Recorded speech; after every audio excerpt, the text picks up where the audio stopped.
Hello all of you. Now let's continue with the GST introduction. तो अगला topic अपन देखते हैं एप्लीकेबिलिटी ऑफ जीएसटी. कब से ये लॉ एप्लीकेबल हुआ? तो उसमें देखो 3 एक्ट्स दिए हैं, एक चौथा वाला है लेकिन वो अपन बाद में देखेंगे लास्ट में. सबसे पहले है central goods and service tax act of 2017, CGST act. तो हमने लास्ट लेक्चर में देखा कि सीजीएसटी, एसजीएसटी या यूटीजीएसटी एक लगता है और एक लगता है आईजीएसटी. करेक्ट? 4 टैक्सेस है. तो उसमें 3 लॉज यहां पे दिए हैं. That is central goods and service tax act, then IGST यानी integrated goods and service tax act and union territory act. चौथा नहीं दिया है. चौथा क्या है? SGST act. क्यों नहीं दिया है, कोई बता सकता है? अरे भाई लोग, इसलिए नहीं दिया है क्योंकि एसजीएसटी एक्ट जो है ये पार्लियामेंट नहीं बनाएगा. ये कौन बनाएंगे? State legislatures. तो स्टेट लेजिस्लेचर्स जो है ये इसको पास करेंगे.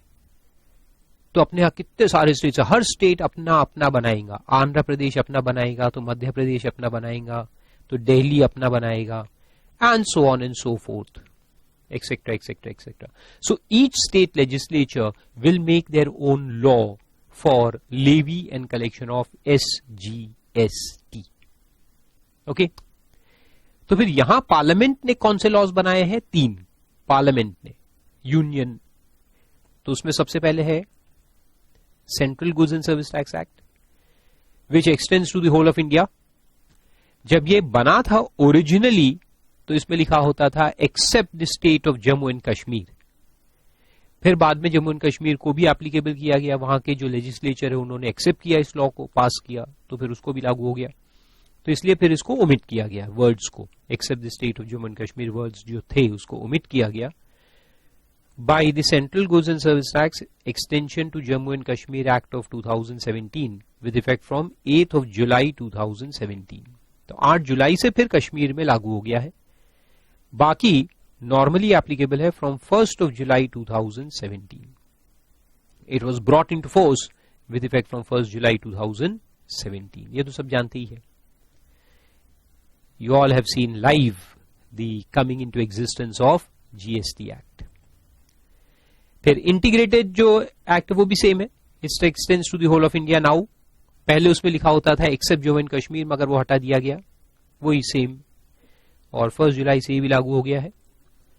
लागू होना यानी कि एप्लीकेबल हो जाना, coming into force. And union territory का जो एक्ट है, ये मैंने आपको लास्ट लेक्चर में बताया था ब्रीफ में कि यूनियन टेरिटरीज जो है 2 को छोड़ के, तो वहां पर दिल्ली एंड पुडुचेरी में क्या है कि एसजीएसटी एक्ट लगेगा, क्योंकि वहां स्टेट लेजिस्लेचर है, तो वो लोग अपना लॉ पास कर लेंगे. लेकिन बाकी जो यूनियन टेरिटरीज है जिसका लिस्ट अपन ने लास्ट लेक्चर में देखा, दमन दीव, चंडीगढ़ वगैरह, तो वहां पर क्या है कि लक्षद्वीप, अंडमान निकोबार, वहां पे स्टेट लेजिस्लेचर नहीं होने की वजह से वहां लॉ कौन बनाएगा? Who will make law? क्योंकि उनका स्टेट लेजिस्लेचर तो है ही नहीं. तो वहां लॉज पार्लियामेंट बनाता है.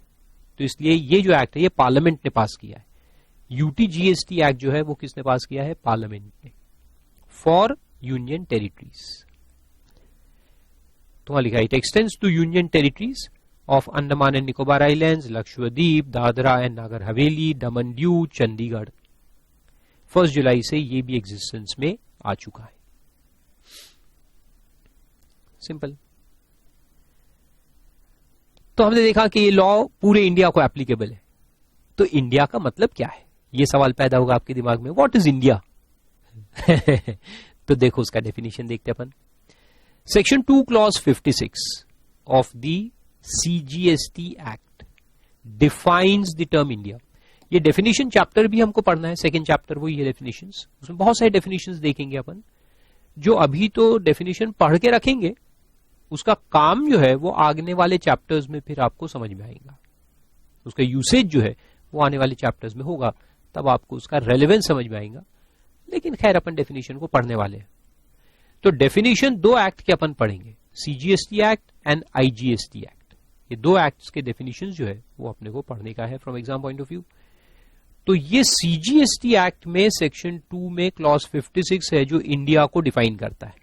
तो क्या कहता है, देखो, India means number 1 the territory of India as referred to in article 1 of the constitution। तो टेरिटरी का मतलब होता है लैंड मास, तो अपना जो लैंड मास है वो इसमें आ गया, including Jammu and Kashmir. Then territorial waters, territorial waters यानी जो 12 नॉटिकल माइल्स तक जाते हैं पानी, समंदर, सी, तो सी जो है up to 12 nautical miles from the sea shore of India. सी शोर यानी बीच, आप गोवा गए कभी तो बीच होता है, बॉम्बे गए नरीमन पॉइंट बीच है, वहां से 12 नॉटिकल माइल तक जो पानी है उसको टेरिटोरियल वाटर्स कहते हैं। तो उसको भी इंडिया में इंक्लूड किया है, यानी वहां कोई गुड्स का सप्लाई या सर्विस का सप्लाई होगा तो उस पे ये टैक्स लगेगा। देन सी बेड एंड सब सॉइल अंडरलाइंग सच वाटर्स, ये जो पानी है 12 नॉटिकल माइल्स का जो पानी है उसके अंदर में जो सी बेड है यानी रेत, हाँ, या सॉइल जो भी होगा, उसको भी इंडिया में इंक्लूड किया है, क्योंकि कुछ सर्विसेज वगैरह ऐसे है जो सी बेड पे दिए जाते हैं। अब देखो क्यों इंक्लूड किया है, बहुत इंटरेस्टिंग बात बताता हूं। टेरिटोरियल वाटर्स को इंक्लूड किया, यानी टेरिटोरियल वाटर्स यानी पानी होता है। पानी पे कौन सी चीजें होती है, जैसे शिप पे कोई सर्विस दी गई तो वो पानी के ऊपर है, तो पानी पे अगर कोई सर्विस दी गई तो वो तो टैक्सेबल है, या कोई गुड्स का ट्रेडिंग हुआ तो टैक्सेबल है। लेकिन उस पानी के नीचे जो जमीन है, अगर उस जमीन पे सर्विस दी गई तो क्या उस पे टैक्स लगेगा? तो अगर डेफिनेशन में सिर्फ वाटर्स लिखा होता और आप सर्विस पानी पे ना दे करके उसके नीचे की जमीन पे देते तो फिर आप कहते इंडिया के बाहर है, ये टैक्सेबल नहीं है, क्योंकि डेफिनेशन में तो पानी लिखा है, पानी के नीचे की जमीन कहां लिखा है। तो गवर्नमेंट ने इसके लिए उसको भी लिखा कि पानी के नीचे की जो जमीन है वो भी इंडिया है, यानी वहां अगर कोई सर्विस दी गई या गुड्स दिए गए सप्लाई तो उसको टैक्स लगाएंगे। Then continental shelf exclusive economic zone और एनी अदर मैरीटाइम जोन, ये सब नाम के पीछे मत जाना। As referred to in the Territorial Waters, Continental Shelf, Exclusive Economic Zone and the Maritime Act of 1976। In short इसको रट लेने का है, continental shelf, exclusive economic zone and other maritime zones. ये सब इंटरनेशनल लैंग्वेजेस है, जो ट्रीटीज होते हैं अपने उसके अंदर में आते हैं। अब इसको समझने के लिए बस इतना याद रखो कि these extend up to 200 nautical miles, 200 nautical miles तक जाते हैं। जो पानी है अपना 200 नॉटिकल माइल्स तक, उसको कॉन्टिनेंटल शेल्फ कहा जाता है। कॉन्टिनेंटल शेल्फ यानी क्या होता है, जैसे अब ये अर्थ है तो फिर समुद्र में जाता है तो ऐसे पहले प्लेन होता है, थोड़ा सा पानी के अंदर है, यानी सी शोर से जब पानी शुरू हो जाए समुद्र का तो थोड़ा ऐसे चलता है और फिर ड्रॉप लेता है, फिर डीप सीज चालू होता है। तो ये जो शेल्फ है उसको कॉन्टिनेंटल शेल्फ कहा जाता है। अब कुछ समझ में आएगा? नहीं आया ना, इसलिए बोला था मत बोलने दो, नाम से काफी है। Continental shelf, exclusive economic zone and other maritime zones. तो ये जो अपने इंटरनेशनल लॉज है इसके हिसाब से ऐसा है कि इंडिया को 200 नॉटिकल माइल्स तक का जो पानी है उसमें अगर कोई भी इकोनॉमिक बेनिफिट्स अगर है, जैसे उसमें ऑयल है, उसके अंदर कोई माइन है, कुछ भी है, कुछ भी इकोनॉमिक बेनिफिट अगर लेना है या इवन फिशिंग करना है, तो वो अपने को राइट है, इंडिया को राइट है। तो 200 माइल्स हर कंट्री के बाद उनका 200 माइल्स तक का जो पानी है उसमें कोई भी इकोनॉमिक अगर एक्टिविटी करना है तो वो कंट्री कर सकती है, उसको राइट रहता है, इकोनॉमिक बेनिफिट का राइट उस कंट्री को रहता है। तो इसलिए उसको एक्सक्लूसिव इकोनॉमिक जोन कहा जाता है 200 नॉटिकल माइल्स तक। और उसके बाद का जो पानी है वो क्या कहलाता है, इंटरनेशनल वाटर्स या हाई सीज, उसको हाई सीज भी कहते हैं या इंटरनेशनल वाटर्स। इंटरनेशनल वाटर में फिर किसी का कानून अप्लाई नहीं होता, वो ओपन फॉर ऑल है, वहां पे कोई भी जाके कोई भी इकोनॉमिक बेनिफिट, शिपिंग वगैरह ये वो कर सकता है। तो इसलिए 200 नॉटिकल माइल्स वाली लिख लो। एंड लास्ट में लिखा है एयर स्पेस, हवाई जो हवा है, कौन सी हवा? जमीन के ऊपर की हवा, या इवन जो अपना 12 नॉटिकल माइल्स है उसके ऊपर की जो हवा है वो भी इंडिया माना जाएगा। अब आप कहोगे सर हवा में क्या होगा? अरे हवा में गुड्स का ट्रांसफर हो सकता है ना, एरोप्लेन, प्लेन में कहीं गए आप, फ्लाइट, तो फ्लाइट पे वो चीजें बेचते ना, they can sell anything on the flight. जैसे नागपुर से दिल्ली फ्लाइट जा रही है तो उसके ऊपर आप भी गए तो वहां घड़ी बेचते, ये बेचते, बहुत सारी चीजें सेल होती है, खाने की चीजें बेचते हैं, तो वो भी तो सप्लाई है ना, उसमें भी जीएसटी लगेगा। यस, तो उसके लिए flight itself, flight is a service and things which are sold on board the flight, तो ये दोनों पे जीएसटी लगेगा, फ्लाइट के ऊपर और जो चीजें उसके ऊपर बेची जाती है उसके ऊपर। तो वो सवाल पैदा होगा ना कि भाई इंडिया में है कि बाहर, तो इसलिए इंडिया की डेफिनेशन है। तो इंडिया की डेफिनेशन किस लिए इंपॉर्टेंट है, ये अपन बाद में पढ़ेंगे, प्लेस ऑफ सप्लाई के लिए। अगर प्लेस ऑफ सप्लाई इंडिया में है, यानी टैक्सेबल टेरिटरी के अंदर है, तो फिर उस पर जीएसटी लगेगा, और अगर ये प्लेस ऑफ सप्लाई इंडिया के बाहर है तो उस पर जीएसटी नहीं लग सकता। आए समझ में? इसलिए अपन इंडिया की डेफिनेशन को अच्छे से पढ़ेंगे। उसी का एक डायग्राम भी दिया है, देखो आप, इससे आपको जल्दी याद होगा डायग्रामेटिकली। तो the whole of India, this is called as the land mass of India, territory आ गया। फिर इस टेरिटरी से 12 नॉटिकल माइल्स तक टेरिटोरियल वाटर कहा जाता है। तो ये टेरिटोरियल वाटर और उसके नीचे का देखो ये सी बेड एंड सबसॉइल, ये दोनों इंडिया है। लेकिन 12 नॉटिकल माइल के बाद का पानी अप टू 200 नॉटिकल माइल्स, यहां वाटर जो है ये तो इंडिया की डेफिनेशन में आता है, लेकिन इसके नीचे की जो जमीन है, जो सी बेड होगा, वो इंडिया में नहीं आता, याद रखो, that is not in India. लेकिन वाटर कवर्ड है, तो वाटर कहां तक आएंगे इंडिया की डेफिनेशन में? अप टू 200 नॉटिकल माइल्स, पहला 12 भी और उसके बाद का जो 188 होगा वो भी, क्योंकि देखो 200 कहां से काउंट होता है? वो यहां से काउंट होता है from the end of the land मास। तो लैंड मास और समुद्र का जो मिलाप है वहां से 200 नॉटिकल माइल्स अपने को देखना पड़ता है। तो 12 प्लस 188 बिकम्स 200, तो ऐसा है। और फिर उसके ऊपर का एयर स्पेस, तो एयर स्पेस कौन सा? Up to 12 nautical miles. तो 12 नॉटिकल माइल्स तक का जो एयर स्पेस है, this will also be called as India. आए समझ में? Interesting definition.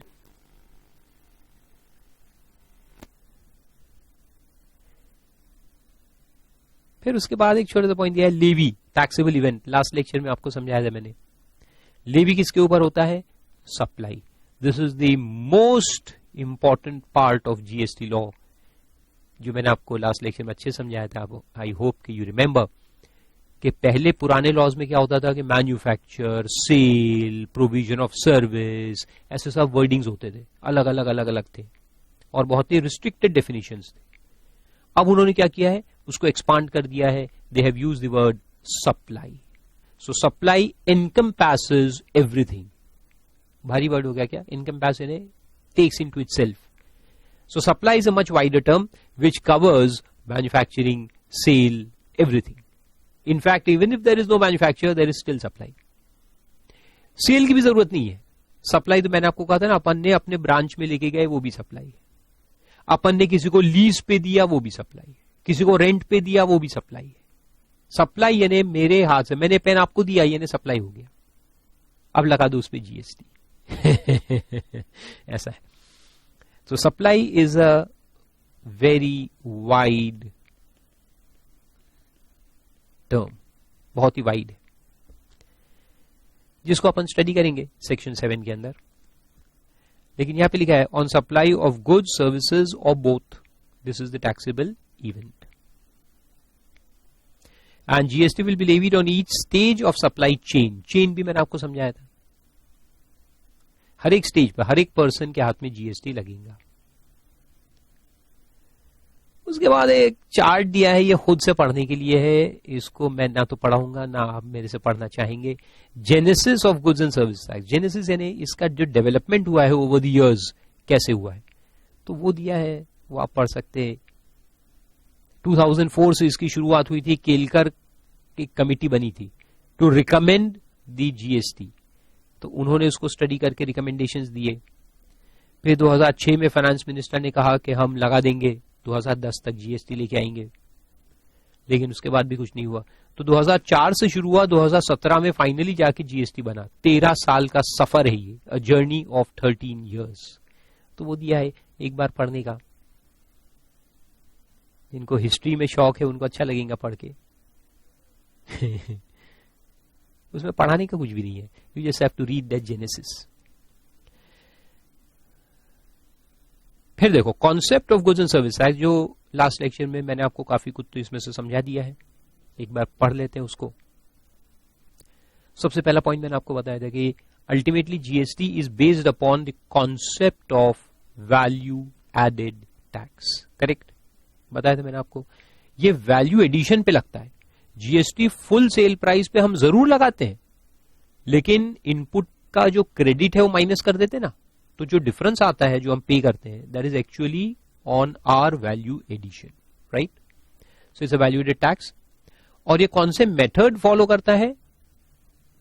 Tax credit method. It is based upon tax credit method. इसके अलग अलग मेथड्स होते हैं, एडिशन मेथड, सब्ट्रैक्शन मेथड, तो अपन टैक्स क्रेडिट मेथड फॉलो करते हैं। Then comprehensive and continuous chain of tax credits दिया ही है, देखो इट्स अ कंटिन्यूअस चेन, पूरा समझाया था मैंने आपको लास्ट लेक्चर में। फर्स्ट पर्सन से लेके लास्ट पर्सन तक जितने भी लोग इसके अंदर आएंगे चेन के अंदर, सबको ये टैक्स लगेगा एट एवरी स्टेज। उसका एग्जांपल नीचे भी एक दिया है, वही देखो क्रेडिट ऑफ जीएसटी कैसे मिलेगा। तो उसमें लिखा है supplier at each stage is permitted to avail credit of GST paid on the purchase पे जो टैक्स लग के आए उसका क्रेडिट मिलेगा, और अपन उसको सेट ऑफ कर देंगे against the tax on our output. तो input tax is set off against the output tax in simple words. तो वो उसमें दिया है till it reaches the final consumer and the ultimate burden shifts to the final consumer. फिर वो ना तो क्रेडिट ले सकता है ना किसी से सेट ऑफ कर सकता है। तो जब आप कोई चीज जाके खरीदते हो, like you by a mobile phone from a shop for से 30,000, तो 30,000 पे जो जीएसटी लगा वो आपकी जेब से फाइनली जाता है। The burden falls on you the consumer of the goods और service as the case may be. तो जैसे मैंने लास्ट क्लास में एग्जांपल दिया था आपको, यहां भी वही है देखो। तो अगर ये फर्स्ट सप्लायर है, देखो ये जो आदमी इधर दिख रहा है इज द फर्स्ट सप्लायर, और उसने 500 रुपए जीएसटी भरा। 500 रुपए भर के, क्योंकि उसके पास कोई क्रेडिट नहीं है, he is the first person in the chain, इसको पूरा भरना पड़ेगा। इसने भर के फिर एक मैन्युफैक्चरर को दिया, तो ये मैन्युफैक्चरर क्या करेगा कि ये 500 का क्रेडिट ले लेगा आईटीसी, और उसके आउटपुट पे 1200 रुपए अगर आ रहा है तो 1200 में से 500 माइनस करके he will pay the difference of 700। फिर ये होलसेलर को बेचेगा, तो होलसेलर क्या करेगा कि ये जो 1200 उसको लग के आया उसका क्रेडिट ले लेगा, और फिर वो आगे बेचता है तो उस पर जीएसटी 1500 का आता है, तो उस 1500 में से 1200 सेट ऑफ कर देगा, he will pay the difference of 300। उसने रिटेलर को बेचा, रिटेलर ने फाइनली जब कंज्यूमर को बेचा तो उसको जीएसटी आ गया 2000 रुपए, क्योंकि उसने ज्यादा प्राइस इंक्रीज होते जाएगा ना, प्राइस इंक्रीज होते जाएगा तो जीएसटी बढ़ते जाएगा, तो वो 2000 में से 1500 माइनस करके he will pay the difference of 500, और अल्टीमेटली कंज्यूमर पे कितना बर्डन शिफ्ट हुआ? 2000, तो 2000 इज द फाइनल जीएसटी। इसके अंदर और एक बात बता दूं, गवर्नमेंट को कितना पैसा मिला अगर आप ये सबका टोटल निकालोगे। पहले आदमी से 500 रुपए मिला, फिर 700 रुपए मिला, फिर 300 रुपए मिला, और फिर 500 रुपए मिला। If you take the total of all these it will come to 2000। करके देखो आप, यानी गवर्नमेंट को पूरा 2000 रुपए मिला, लेकिन गवर्नमेंट ने एक आदमी से नहीं लिया, उसने 4 लोगों से मिलाकर 2000 रुपए लिए, और ये 2000 रुपए फाइनली किसकी जेब से गए? कंज्यूमर की जेब से गए। सो 2000 comes from the consumer, but government recovers it from different suppliers. सभी लोगों से थोड़ा थोड़ा करके रिकवर किया, टोटलिंग 2000। अब इसमें एक सवाल आपके दिमाग में पैदा होगा, उसका एक जवाब मैं देता हूं। पुराने सिस्टम्स थे, उसमें एक कॉन्सेप्ट था ये। अच्छा देखो, एक कैस्केडिंग इफेक्ट वर्ड भी मैं आपको समझाऊं।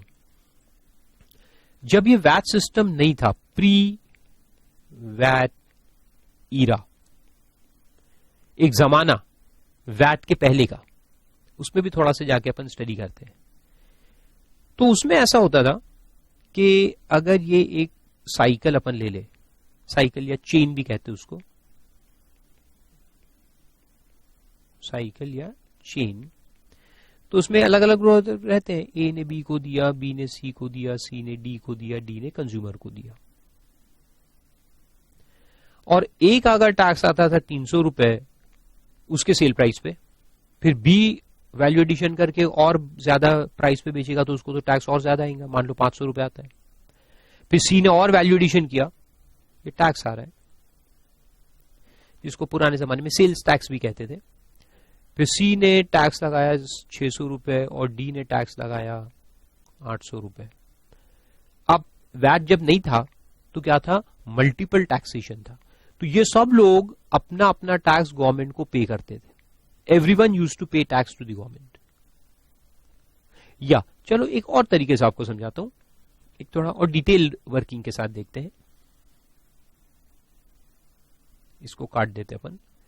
लेट्स सी कि ए का परचेज प्राइस, वो जो भी उसके एक्सपेंसेस है, which include purchases and other expenses, वो मान लो कि 1000 रुपए है, जिसपे अभी तक कोई टैक्स लगा नहीं है। तो मैं पी लिखता हूं, पी फॉर परचेजेस, 1000 रुपए में परचेज है जिसपे कोई टैक्स लगा नहीं है। और वो सेल करता है, सॉरी, पहले वो वैल्यू एडिशन करता है, तो प्लस वैल्यू एडिशन ऑफ से 600, तो उसका सेल प्राइस कितना बना, 1600। इन 1600 ही सेल्स द गुड्स, राइट। अब 10% टैक्स अगर लेके चले अपन, मान के चलो 10% टैक्स है, तो इसको टैक्स कितना लगा, 160 रुपए। तो ये कितने में बेचेगा, 1760। इसका बन गया invoice price, IP invoice price कितना बना, 1760। तो ये बी से कितना पैसा रिकवर करेगा, 1760, है ना। He will charge 1760 to B and B से he will recover the amount of 1760। ये पैसा उसको रिकवर हो गया। अब बी क्या करता था कि he would record the purchase at 1760। 1760 इसको देकर उसने गुड्स खरीदा, तो 1760 उसका बना ना परचेज प्राइस, प्लस उसका वैल्यू एडिशन है मान लो 640, उसके और खर्चे प्रॉफिट मिला के 640, तो उसका सेल प्राइस कितना बनेगा, देखो 1760 प्लस 640, 2400। 2400 पे अगर टैक्स फिर से 10% से निकाले तो 240 आता है, तो उसका सेलिंग प्राइस कितना बना, 2640। ये 2640 बना परचेज प्राइस फॉर सी, तो सी का परचेज प्राइस आ गया 2640। एक काम करते हैं, बहुत एग्जांपल हो गए, डी को हटा ही देते, अपन लेते सी फाइनली सेल्स टू कंज्यूमर। समझने के लिए इतना काफी है। ओके, सो सी परचेजेस एट 2640, उसका वैल्यू एडिशन है 960 रुपए। ऐड करने से उसका सेल प्राइस कितना हो गया, 2640 प्लस 960, 3600। अब वो टैक्स लगाएगा फर्दर 10% से, तो 360 रुपए टैक्स आ जाएगा। तो ये कंज्यूमर को कितने में बेचेगा, 3960 इनवॉइस प्राइस। तो कंज्यूमर को कितने में मिला, 3960 में। और गवर्नमेंट को टैक्स कितना मिला, गवर्नमेंट को टैक्स मिला, सो ही page 160, he pays 240 and he pays 360। ये तीनों लोग अपना अपना टैक्स गवर्नमेंट को भर देंगे, कोई क्रेडिट नहीं, कोई वैट नहीं, कुछ नहीं। तो गवर्नमेंट का टोटल कलेक्शन कितना है, देखो 160 plus 240 plus 360 equals to 760।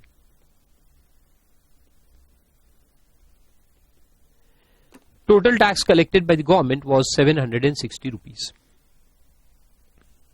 Simple है, सेल पे टैक्स लगाओ, और भर दो और कस्टमर से रिकवर कर लो। अब इसको प्री वैट ईरा कहते हैं। इसमें क्या होता है देखो, इसमें कैस्केडिंग इफेक्ट होता है। Now what is cascading effect?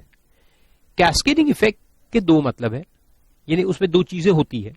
एक, सेम वैल्यू एडिशन पे दोबारा से टैक्स लगना, और दूसरा टैक्स पे फिर से टैक्स लगना। टैक्स पे टैक्स, वैल्यू एडिशन पे दो बार टैक्स और टैक्स पे भी टैक्स। कैसे? Let's see. अब देखो ये फर्स्ट पर्सन है। फर्स्ट पर्सन के पहले तो एक बात सुनो, what do you mean by value addition? कोई बता सकता है what do you mean by value addition? Value addition का मतलब है वो सारे एक्सपेंसेस और प्रॉफिट जिस पे पहले टैक्स ना लगा हो। देखो अपन इनकम टैक्स की बात नहीं कर रहे इधर, अपन इनडायरेक्ट टैक्स में, indirect tax is on value. तो वो वैल्यू आपके गुड्स का वो पार्ट ऑफ द वैल्यू जिसपे कभी पहले यही वाला टैक्स जैसे एक्साइज या सर्विस टैक्स या वैट सेल्स टैक्स ना लगा हो, उसको कहते हैं value addition. That part of your total sale price which is not taxed earlier is your value addition. और जो पार्ट पे पहले टैक्स लग चुका है वो तो लग गया, तो वो आपका वैल्यू एडिशन नहीं है, वो किसी और का था जिसपे टैक्स लग चुका है। समझ में? तो देखो ये 1000 रुपए पे टैक्स लगा है क्या पहले कहीं? नहीं, मैंने बताया ना ये फर्स्ट आदमी है चेन का, तो इसके कोई भी परचेज पे पहले टैक्स नहीं लगा है। इस पे भी टैक्स नहीं लगा 1000 रुपए पे, और 600 रुपए पे भी नहीं लगा। तो एक्चुअली देखा जाए तो इस आदमी का वैल्यू एडिशन पूरा 1600 है। 1600 पे उसको 160 टैक्स लगा, टैक्स भरना चाहिए, बिल्कुल भरना चाहिए, कोई प्रॉब्लम नहीं है। लेकिन सेकेंड पर्सन के हाथ में देखो ये जो 1760 है इस पे तो पहले टैक्स लग चुका है ना, तो ये इस आदमी का वैल्यू एडिशन है क्या? नहीं, इस आदमी का वैल्यू एडिशन है, बी का वैल्यू एडिशन है सिर्फ 640 जिसपे पहले कभी टैक्स नहीं लगा है। 1760 पे तो लग चुका है, देखो ये 1600 जो है ये 1760, उसमें टैक्स भी है 160 का included. So this amount should not be taxed again. सही बात है ना, इसमें दोबारा से टैक्स नहीं लगना चाहिए। लेकिन ये 1760 देखो इसमें आ गया 2400 में, और उस पर अपन ने फिर से टैक्स लगा दिया। गलत बात, इसको कहते हैं cascading effect. Double tax, triple tax लग रहा है। अब देखो मैंने दो बातें बताई थी, एक तो ये कि जो दूसरे अपने पहले वाले पर्सन का जो वैल्यू एडिशन है उस पे अपने को टैक्स लगता है, डबल टैक्स। और दूसरा क्या बात बताया था? टैक्स पे टैक्स। तो देखो अब साबित करता हूं कैसे। ए का वैल्यू एडिशन कितना है टोटल? 1600। ये 1600 पे एक बार टैक्स लग चुका है, यहां पे देखो लग चुका है, वेरी गुड। अब ये 1600 ये 2400 में इंक्लूडेड है कि नहीं? है। क्यों? क्योंकि ये 1600 देखो 100 ये 1760 में इंक्लूडेड है 1760 में, यानी ये 1600 इसके अंदर है तो इसके अंदर भी आ गया। So this 1600 is tax here again. ये 240 में जो टैक्स लगा उसमें ये 1600 पे भी लग गया है। तो पहला पॉइंट, इस आदमी का ए का वैल्यू एडिशन, ए के हाथ में तो टैक्स हो चुका है, मगर ये वैल्यू एडिशन बी के हाथ में भी टैक्स हो रहा है। बल्कि इतना ही नहीं, ये 1600 अब ये 2400 में है, ये 2400 इधर गया और इधर आया, तो ये 1600 इसमें भी है, 3600 में भी इंक्लूडेड है ना? तो ये 1600 पे यहां पे फिर से टैक्स लगा, यानी तीसरी बार टैक्स लगा। तो 1600 पे ए ने भी टैक्स भरा, बी ने भी भरा, सी ने भी भरा। तो जितनी बार ये चेन में गुड्स आगे बढ़ते जाएगा बढ़ते जाएगा बढ़ते जाएगा, अल्टीमेटली कंज्यूमर तक पहुंचने तक अगर 10 बार रोटेट हुआ तो 1600 पे 10 बार टैक्स लगेगा। वेरी बैड सिचुएशन है ना? तो वो एक बात। फिर ये आदमी का जो वैल्यू एडिशन है देखो 640 पे एक बार यहां टैक्स लगेगा, और ये 640 ये 3600 में भी इंक्लूडेड है, तो उस पर दूसरी बार टैक्स लग जाएगा। तो 1600 पे 3 बार लगा, 640 पे 2 बार लगा। और इस आदमी का जो वैल्यू एडिशन है लास्ट पर्सन 960, उस पे बस एक ही बार टैक्स लगेगा, क्योंकि अब ये गुड्स चले गया कंज्यूमर के पास, अब दोबारा टैक्स नहीं होगा। So is the last person in the chain. तो चेन का जो लास्ट पर्सन है उसके वैल्यू एडिशन पे एक ही बार टैक्स लगता है, लेकिन उसके पहले के जो लोग हैं उन लोगों के वैल्यू एडिशन पे मल्टीपल टाइम टैक्स लगता है, किसी पे 2 बार, किसी पे 3 बार। जितना चेन लंबा होगा उतने बार टैक्स लगते जाएगा, है ना। एक बात। दूसरी बात देखो, टैक्स ऑन टैक्स। ये 160 रुपए तो टैक्स है, ये तो टैक्स है ना। ये बेचारा टैक्स यहां पे इंक्लूड हो गया, देखो 160, और वो 160 यहां पे आ गया तो वो इसमें भी आ गया, और इसमें आ गया तो वो 160 पे ये टैक्स लग गया 10% से, यानी 240 में 16 रुपए तो टैक्स पे टैक्स है मेरे भाई। 240 में 16 रुपए टैक्स पे टैक्स है, ये 160 के ऊपर का टैक्स है, टैक्स पे टैक्स। इससे बुरी बात तो कोई हो ही नहीं सकती। वैल्यू एडिशन पे बार बार टैक्स लगा तो भी समझ में आता है, लेकिन टैक्स के ऊपर भी tax, is tax a value addition? No. लेकिन उसमें भी टैक्स लग रहा है। फिर ये 240 देखो, ये 240 उधर इंक्लूडेड है और उधर ये 160 भी इंक्लूडेड है, क्योंकि सब एड ऑन होते जा रहा है। So this 160 comes here, it becomes part of 2400 and it goes there also. तो ये 160 उधर भी चले गया है और ये 240 भी उधर चले गया है, तो यहां 160 और 240 दोनों के ऊपर फिर यहां टैक्स लग रहा है। Very bad. अब देखो, इसको तोड़ के मैं बताता हूं आपको मोर क्लैरिटी के लिए। यहां टैक्स कितने पे लगा? 1600 पे लगा, बस।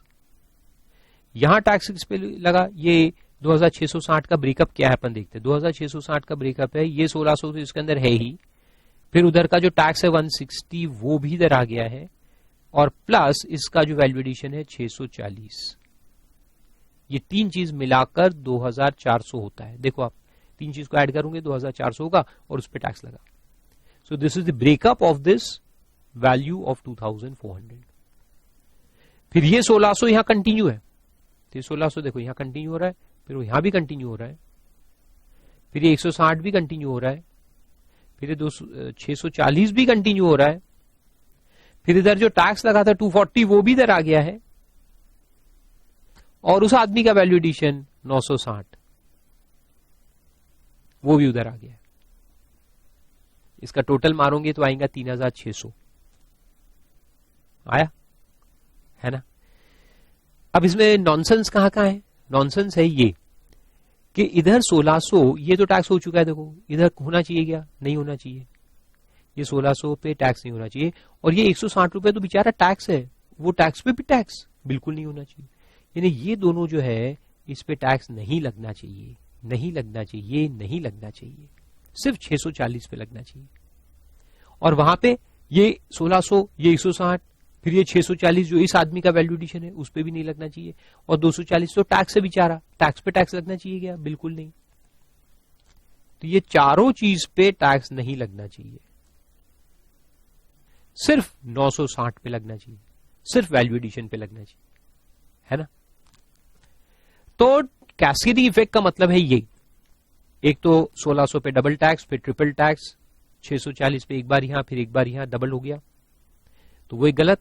और दूसरा टैक्स पे टैक्स जो लग रहा है 160 और यहां 160 एंड 240, तो उसको कहते हैं cascading effect, the problem of cascading effect. अब इस प्रॉब्लम को सॉल्व करने के लिए वैट ईरा आया। So in VAT system, when the VAT system was introduced, it was introduced separately for central tax and separately for state tax. तो VAT system में क्या हुआ, यहां तक समझ में आपको? आगे बढ़ू मैं? Very good. तो ये pre VAT system. Now under VAT system जो सेंट्रल टैक्सेस थे और जो स्टेट का था तुम्हारा सेल्स टैक्स, और सेंट्रल का था तुम्हारा excise and service tax. Customs बाहर है, इसके वैट सिस्टम के बाहर है कस्टम्स, वो अभी भी बाहर है। तो excise and service tax, correct. अब इसमें क्या होता था समझो अच्छे से, ये बहुत अच्छे से समझना है।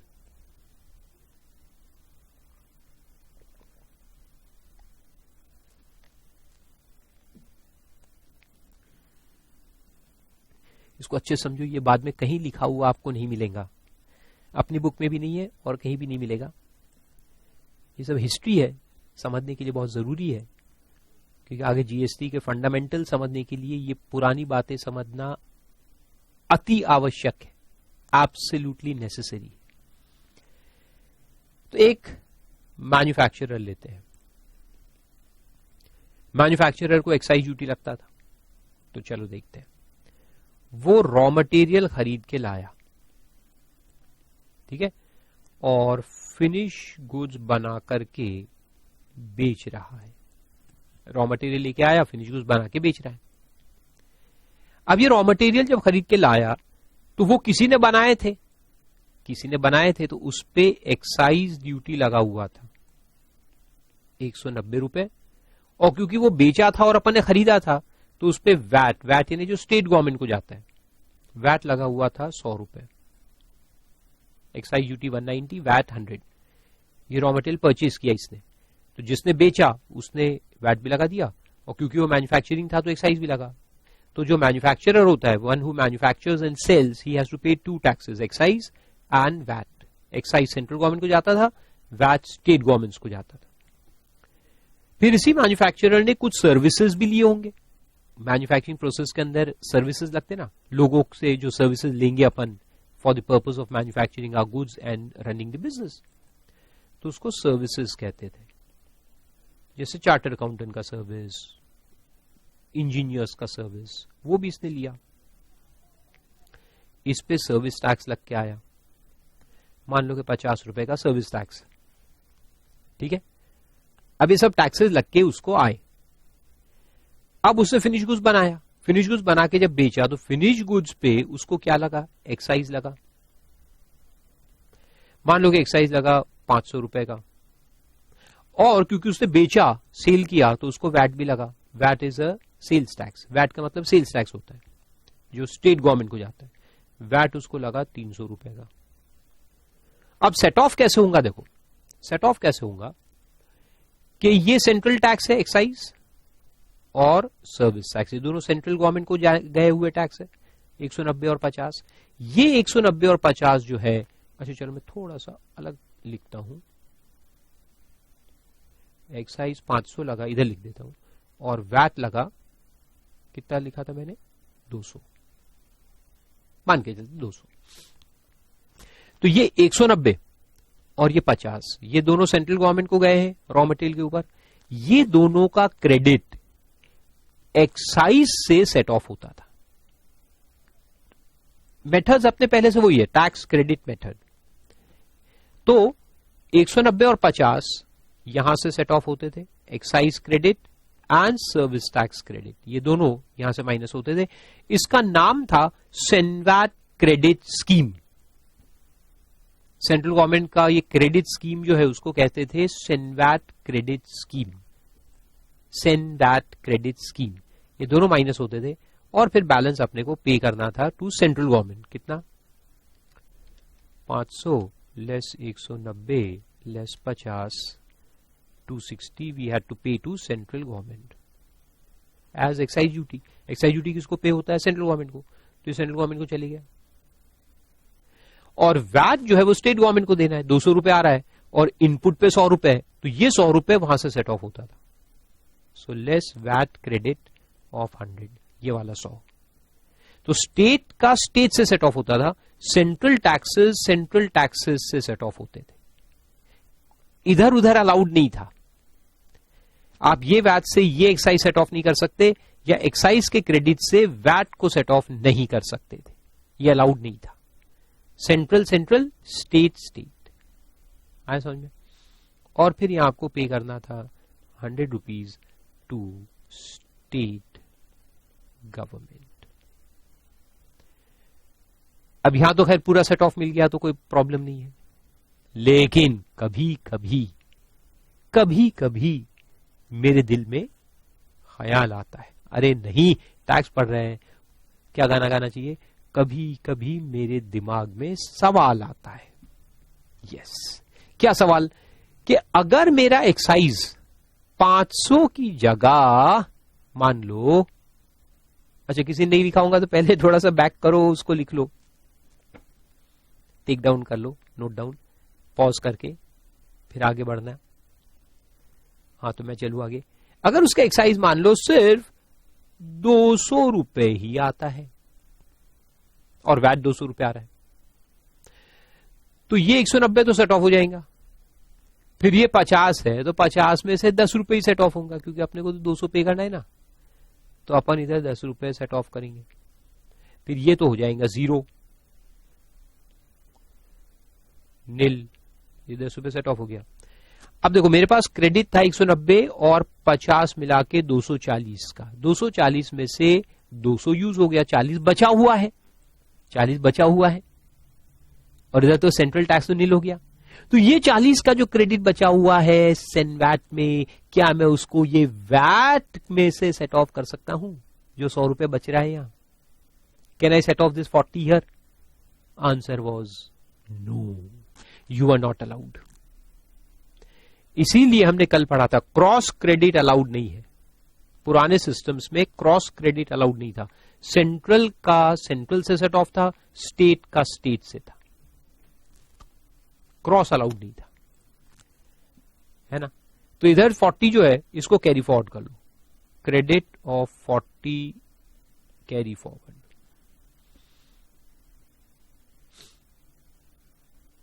ऐसा था। तो ये सिस्टम्स थे पहले। तो इससे क्या होता था, इसे आप देखो, इससे कैस्केडिंग इफेक्ट तो हटता था, हट रहा है, डबल टैक्सेशन नहीं हो रहा है, क्योंकि आप क्रेडिट लेके सेट ऑफ कर रहे हो तो डबल टैक्सेशन नहीं हो रहा है। लेकिन सेंट्रल स्टेट ऐसा ही था। तो अगर सेंट्रल का क्रेडिट है और स्टेट में टैक्स भरने का आ रहा है, तो आप ये क्रेडिट को यहां से सेट ऑफ नहीं कर सकते, इसको अलग से पे करो, इसको कैरी फॉरवर्ड कर लो, आगे आप सेट ऑफ ले सकते हो, लेकिन सिर्फ एक्साइज से ही ले सकते हो। इसका क्रेडिट, एक्साइज का क्रेडिट या सर्विस टैक्स का क्रेडिट आप वैट में यूज नहीं कर सकते, और वाइस वर्सा। अगर उल्टा केस हो, यहां मेरे को ज्यादा आ रहा है और यहां का क्रेडिट बैलेंस है, तो मैं उसको यहां सेट ऑफ नहीं कर सकता। फिर वैट में भी अलग अलग स्टेट्स में अपने सप्लाईज है, सब स्टेट में पेमेंट करना है, तो जिस स्टेट का क्रेडिट है वो उसी स्टेट में सेट ऑफ होता था। एक स्टेट का क्रेडिट दूसरे स्टेट के वैट पेएबल से सेट ऑफ नहीं हो सकता था। ये भी प्रॉब्लम्स थे, माइंड बॉगलिंग प्रॉब्लम्स, प्रॉब्लम ही प्रॉब्लम। तो ये सबको अब अवॉइड करके इन्होंने कहा कि ये वैट, एक्साइज, ये सब अलग अलग मत लगाओ, सबको जीएसटी के नाम से लगाओ। एक GST, one nation one tax, तो ये जीएसटी के नाम से लगेगा। हालांकि वो एसजीएसटी उसका डिवीजन है, वो अलग बात है, लेकिन जीएसटी है, और ये जीएसटी का सेट ऑफ आप यहां से ले सकते हो। तो ये भी दो अलग अलग नहीं लगेंगे, ये एक ही लगेगा, GST GST GST, set of allowed.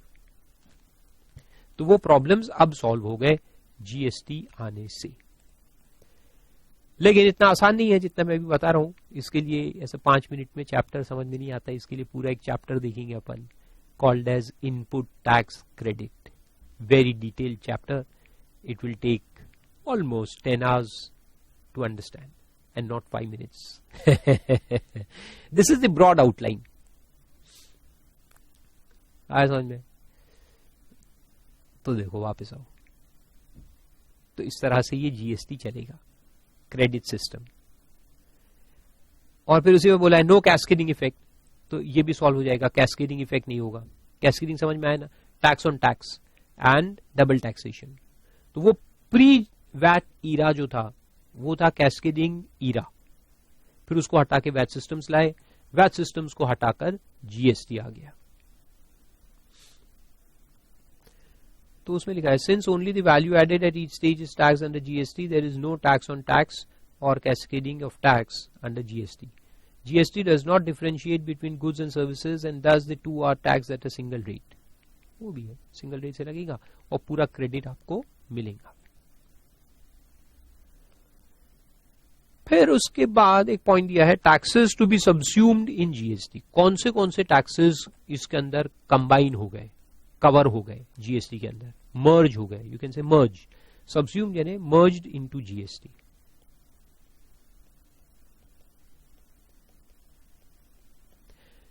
ये भी याद रखो, एक शॉर्ट नोट क्वेश्चन आ सकता है कभी। सिंपल 3 मार्क का question.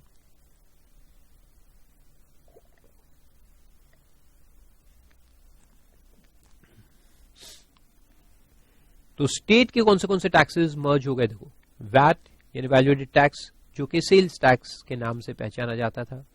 It is actually sales tax which was called as VAT. Then purchase tax, purchases के ऊपर भी टैक्स लगता था। देन एंट्री टैक्स, ऑक्ट्रॉय या लोकल बॉडी टैक्स, ये एक सिटी के अंदर एंटर होने पे टैक्स लगते थे, हर सिटी के अंदर, तो उसको लोकल बॉडी टैक्स या ऑक्ट्रॉय कहते थे।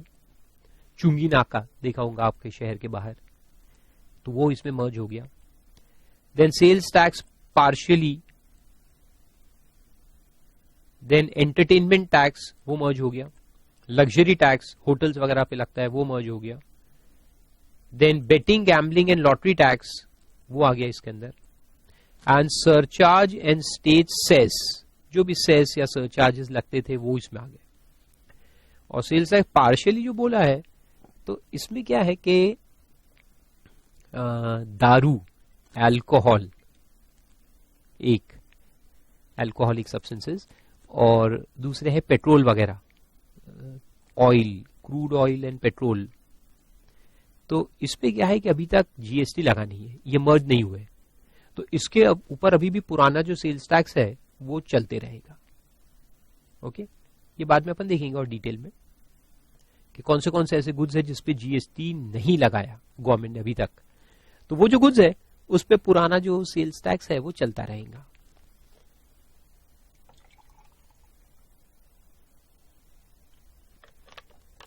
बाकी सारे गुड्स जीएसटी में आ गए हैं, तो उस पे अब पुराना सेल्स टैक्स लगना बंद हो जाएगा।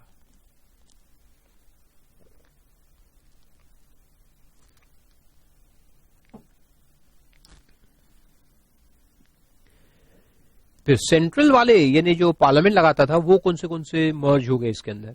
सेंट्रल एक्साइज, सेंट्रल एक्साइज में भी क्या है कि अभी भी वो थोड़े बहुत रह गए, यही अल्कोहल, पेट्रोल, डीजल, उस पे अभी भी एक्साइज लगते रहेगा, तो इसको भी आप पार्शियली बोल सकते हो।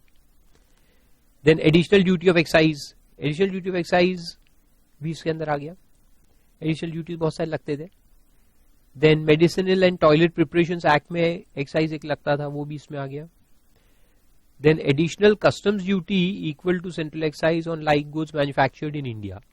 ये कस्टम्स में समझ में आएगा आपको, एक एडिशनल ड्यूटी लगता था पहले, उसकी जगह वो अभी इसमें मर्ज हो गया है, तो अब उसमें भी इंटीग्रेटेड टैक्स के नाम से काउंट, इसको आप सीवीडी के नाम से जानो, काउंटरवेलिंग ड्यूटी। एक्साइज का काउंटरवेलिंग होता था इंपोर्टेशन के ऊपर, तो वो अब नहीं होगा, अब जीएसटी का काउंटरवेलिंग होगा, तो वो भी इसमें मर्ज हो गया। Then special additional duty equal to CST at 4%, वो भी इसमें मर्ज हो गया, तो वो अब नहीं लगता अलग से। Then surcharge and cess and central sales tax, central sales tax जो इंटर स्टेट सेल्स के ऊपर लगता था, इंटर स्टेट सेल्स पे सेंट्रल सेल्स टैक्स लगता था, वो भी मर्ज हो गया जीएसटी के अंदर। कुछ नहीं है, इसको थोड़ा सा रट लेने का है।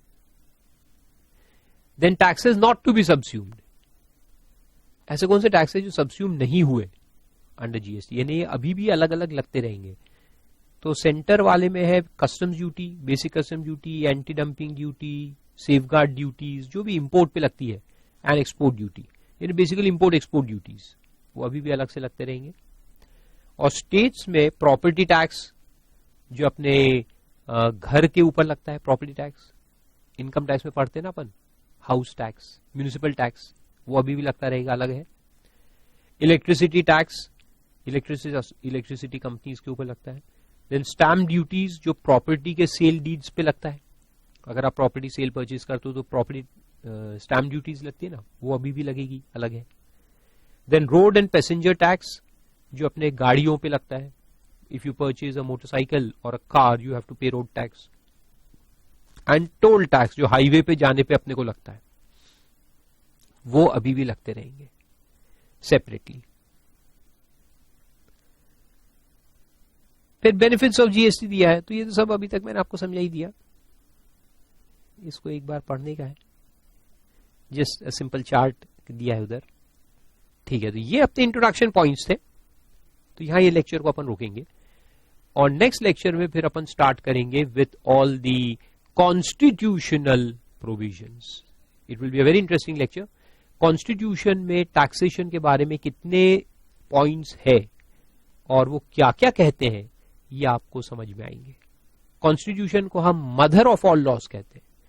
जितने भी लॉज बनते हैं इंडिया में वो सब कॉन्स्टिट्यूशन में पावर्स की वजह से ही बनते हैं. अगर कॉन्स्टिट्यूशन में पावर नहीं है तो कोई लॉ नहीं बन सकता. तो जब जीएसटी बनाना था and being a new law, the government had to first amend the constitution itself and take powers in the constitution to make the GST law. और वो पावर्स लेने के बाद फिर जाके जीएसटी एक्ट्स बने और पास हुए और इंप्लीमेंट हुए. तो वो अपन अगले लेक्चर में पढ़ेंगे कि कॉन्स्टिट्यूशन में क्या क्या अमेंडमेंट्स आए और अमेंडमेंट के पहले भी क्या क्या पॉइंट्स है और अमेंडमेंट के बाद क्या क्या पॉइंट्स है और फिर किस तरह से जीएसटी लॉ एनैक्ट किए गए. Okay, very interesting.